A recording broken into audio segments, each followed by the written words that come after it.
Now, from your hyper-local weather source, this is your Norcast weather update. Brought to you by Comfort Now by Bob McAllister. Hi, Comfort Bob. It's a great time to improve your air conditioner setup.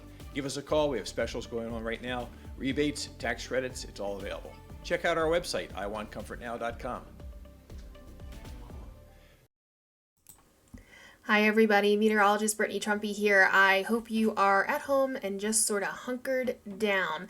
Looking at tonight's forecast, well, if you don't already know it, we're tracking some rain on the way. Also, a risk for some flooding. We could be seeing some power outages, some very strong wind gusts on the way. So really just a messy couple of hours on the way, but there is an end in sight. By about 4, maybe 6 a.m., we'll start to dry out just a bit as the rain showers begin to clear out. But tomorrow does stay on the windy side. So let's take a look at what we're tracking. As far as our big concerns, well, the wind being as strong as it is a big issue. We're starting to see some of those really strong gusts kind of build across our area already. Some spots have already seen 40 to 50 mile per hour wind speeds. Those numbers are going to continue to climb probably over the next 3 to 4 hours. I would say after about midnight is when we start to see things settle down. A lot of rain on the way. We have been seeing kind of light to moderate rain this afternoon, and then during this evening we're going to continue to see the heavy rain moving in. Some of the heaviest rain, that's going to be right around 11:30 to about 1:30 a.m. By the time everything is said and done, rainfall totals of about 1.5 to 3.5 inches are going to be kind of the widespread values, but there are going to be isolated higher totals. I wouldn't be surprised if 4 inches is popular. We're going to be seeing issues with down tree lines because of the water table being so high and the strong wind gust on the way. We're going to be seeing those trees kind of topple over easily, and we're also seeing a risk for some river and some coastal flooding. Okay, so this is where we're at right now.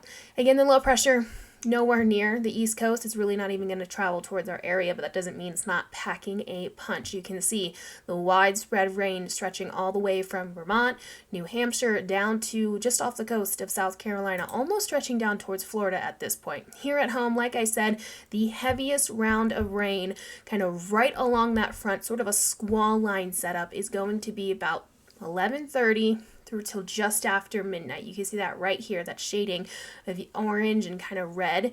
That's going to be right along that front, riding that system. That'll be kind of crossing over into the ocean by hopefully about 1 a.m. And then after that, we actually wrap up a lot of the moisture pretty quickly. The rest of your Wednesday looks very dry, but still windy. I can't say the same for central PA, but at least here in Jersey, Delaware, and at least eastern PA looks dry for the rest of the day today. Okay, so like I said, a quick 1.5 to 3.5 inches possible by the time everything is said and done.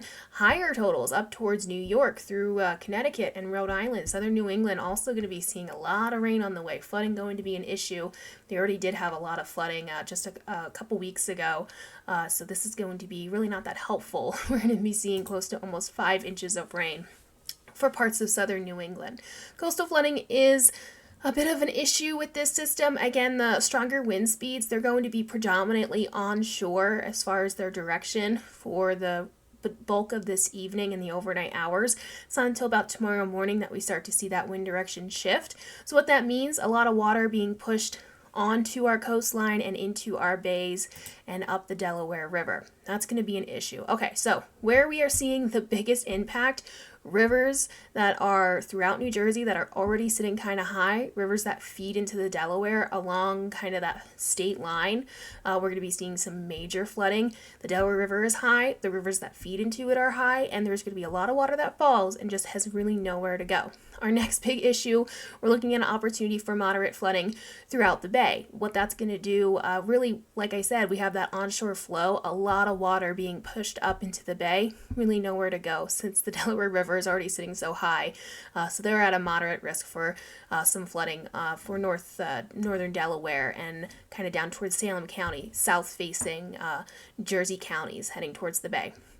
Right along the actual coastline down the shore, minor risk for flooding. Again, high tide kind of works with us this time.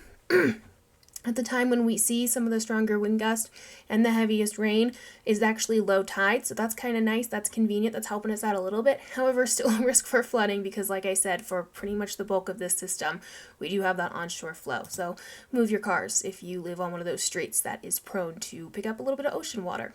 Wind alerts. Okay, let's talk about our next thing on the agenda. We have high wind warnings. These go all the way through till at least 4 a.m. They might get extended a little bit later depending on when that wind kind of starts to wind down. Again, the high wind warning is for kind of all those ocean facing kind of communities and for portions of the bay. This extends into far south Delaware and all through South Jersey, North Jersey, and into portions of New England, as well as through portions of Maryland and even into Virginia. The yellow shading are wind advisories. So even if you're in the yellow, you are still going to be seeing some very, very strong wind gusts. So let's look at the numbers and the timing. Right now, we are already seeing the wind just rip across our area. We're talking 40 to 50 mile per hour wind gusts further inland. I do think some of these 60s like out towards Media and Norristown are a little bit souped up, but really right now we're already seeing some pretty impressive numbers. We're going to stay with the really strong wind through to about midnight, maybe 1 a.m. And then by Tuesday a.m., just like how the rain clears out pretty quick, the wind will kind of drop off pretty quickly. Now it doesn't stay quiet forever. We are going to see one more round of wind on the way Wednesday morning into the afternoon. We're on the back end of that system, and that wind direction finally starts to change. That's when some of the flooding also starts to subside for coastal communities and for areas along the bay. Other areas kind of further inland that are just dealing with pure river flooding, that's going to continue to be an issue, but at least as soon as that wind flips, we'll see kind of improving conditions for far South Jersey, kind of facing towards the bay and down along the shore, and then hopefully by Thursday, we'll see a whole new weather setup, and with that comes some nice quiet weather. So here's a look at the breakdown of the numbers. Again, right along the shores where we're going to be seeing those higher numbers. Again, anytime we have this sort of setup where we have the wind coming in off the ocean, there's just nothing to slow it down. So it comes crashing on shore pretty quick. So 55, 65 mile per hour wind gusts are definitely a possibility. I would say 65 plus at this point because we've already seen some pretty impressive numbers. Looking for a little bit further inland, 45 to 55, and then once you get kind of past the city, you're under that 45 mile per hour wind gust kind of benchmark. Looking at the 7-day forecast, like I said, Thursday is not too bad. Wednesday, rest of the day is dry, but it is windy. What we were looking at Saturday kind of scooted forward on the timeline. That's now looking like more of a Friday system next week. Some colder air on the way, and that's going to give us a chance at some winter weather. Hopefully, I know a lot of people like snow and things like that. We might be seeing an opportunity for that. First a wintry mix, and then maybe some snow showers on Tuesday. Okay, I hope you guys stay safe. We'll see you over the next couple of hours. Me and Nick are going to continue to keep you updated on everything throughout the rest of this evening and into tomorrow morning.